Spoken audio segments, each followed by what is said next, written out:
America Vietnam युद्ध हार गया। वो लोग जिन्हें ठीक से खाना भी नसीब नहीं होता था, उन्होंने दुनिया की सबसे ताकतवर सेना को हरा दिया। इस जंग में अमेरिका ने उत्तर वियतनाम पर लगातार 3 साल तक बम बरसाए। ये अटैक इतने ज्यादा थे कि सेकेंड वर्ल्ड वॉर में भी इतने बम यूज नहीं हुए थे। इसके बावजूद भी वियतनाम न सिर्फ युद्ध जीता, बल्कि एक आजाद मुल्क बनने में भी कामयाब रहा। 20वीं सदी में भारत और इस जैसे कई देशों पर यूरोपीय देशों का कब्जा था। उनमें से एक वियतनाम भी था, जो फ्रांस की एक कॉलोनी थी और फ्रांस से अपनी आजादी के ख्वाब देख रहा था। ये वो जमाना था जब दुनिया में सिर्फ ताकत का बोलबाला था। ताकतवर मुल्क कमजोर मुल्कों पर हावी हो रहे थे और इसी ताकत को लेकर 1939 में एक जंग शुरू हुई और इस जंग को दुनिया दूसरे विश्व युद्ध सेकेंड वर्ल्ड वॉर के नाम से जानती है।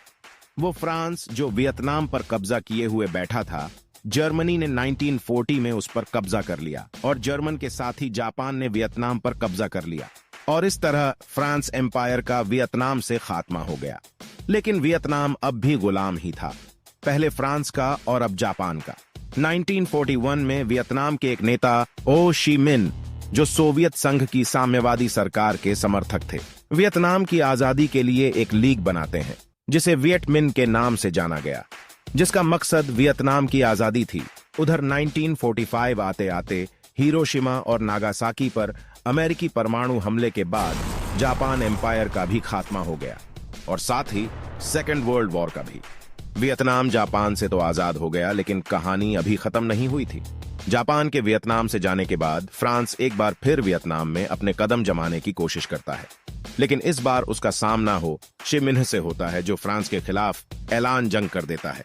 साथ ही वो उत्तरी वियतनाम को एक आजाद रियासत बना देता है और इसमें हो शी मिन्ह की मदद सोवियत संघ और चीन भी करता है।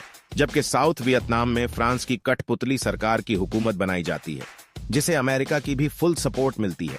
यानी वियतनाम अब 2 हिस्सों में बंट चुका था, नॉर्थ वियतनाम और साउथ वियतनाम।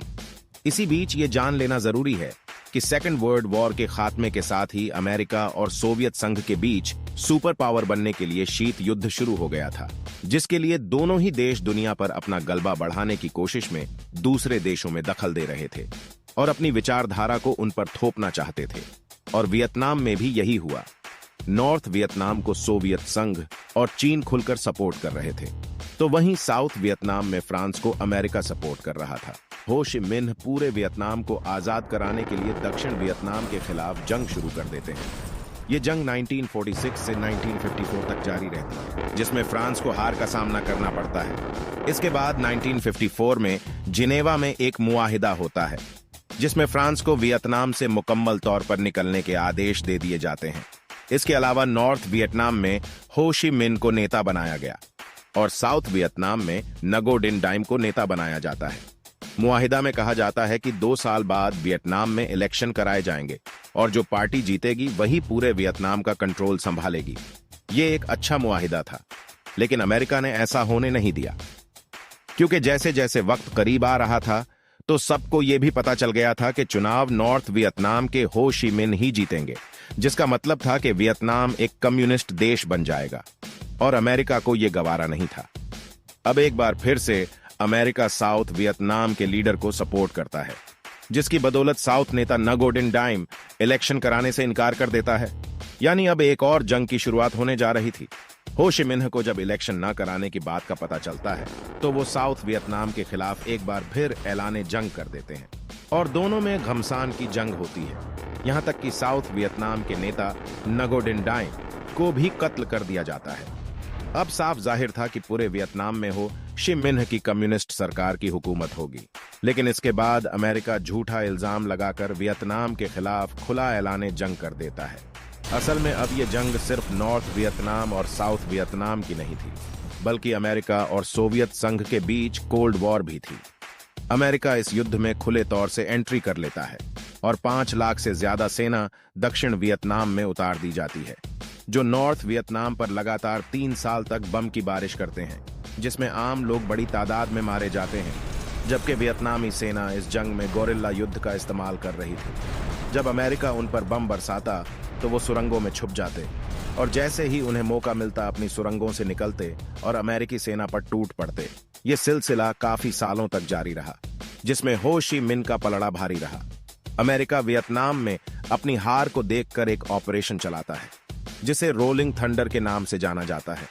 इस ऑपरेशन में अमेरिका ने वियतनाम पर लगातार 3 साल तक बम बरसाए। ये हमले इतने ज्यादा थे कि सेकेंड वर्ल्ड वॉर में भी इतने बम का इस्तेमाल नहीं किया गया। अमेरिका ने जंग को जीतने के लिए परमाणु बम के सिवा हर तरह की कोशिश करी। अमेरिका ने बच्चों, औरतों और मासूमों को बड़ी तादाद में कत्ल किया। करीब 20 लाख से ज्यादा वियतनामी इस जंग में मारे गए। लेकिन इन सब के बावजूद अमेरिका जंग ना जीत सका। अमेरिका की जंग न जीतने की एक वजह सोवियत संघ और चीन भी थे, जो उत्तरी वियतनाम को हथियारों और पैसों से फुल सपोर्ट कर रहे थे। बहरहाल अमेरिका को इस जंग में हार का सामना करना पड़ा। इसमें उसके 58,000 से ज्यादा सैनिक मारे गए, जिसके बाद 1973 में पेरिस शांति समझौता हुआ, जिसमें अमेरिका वियतनाम से अपनी फौज वापस बुला लेता है और वियतनाम एक शानदार जीत के साथ आजाद मुल्क बन गया। वीडियो कैसी लगी कमेंट करके जरूर बताएं। लाइक और शेयर करना ना भूलें।